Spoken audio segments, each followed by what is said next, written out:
দৌলতদিয়া ফেরিঘাটের বাসডুবিতে যারা জমিন থেকে বিদায় নিয়ে চলে গেল রে আল্লাহ, আয় আল্লাহ প্রত্যেককে তুমি শহীদি মর্যাদা দান করো রে আমার মাওলা।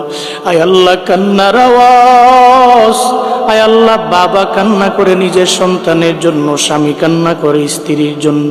একজন বাবা কান্না করতেছে, ওই বাবা কান্না করতেছে, বলতেছে সবাইকে, এই লোকেরা তোমরা যাও বাস থেকে আমার কন্যা সন্তানটারে, শিশু বাচ্চাটারে উদ্ধার করো।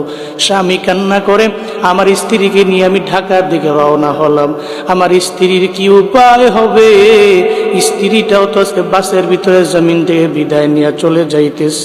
ও দয়ার আল্লাহ, আয় আল্লাহ যারা জমিন থেকে বিদায় নিয়ে চলে গেছে রে আমার মাওলা, প্রত্যেককে তুমি মাফ করে দাও, শহীদি মর্যাদা দান করে দাও রে আমার আল্লাহ।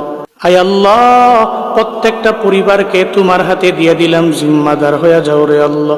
পরিবারের সুখের ছায়া নেমে এসেছে, সুখ সন্তপ্ত পরিবারকে তোমার হাতে দিয়ে দিলাম, ধৈর্য ধারণ করার তৌফিক দান করো আল্লাহ। সমস্ত অ্যাক্সিডেন্টের হাত থেকে তুমি আমাদের দেশের মানুষগুলোকে হেফাজত করো মাওলা।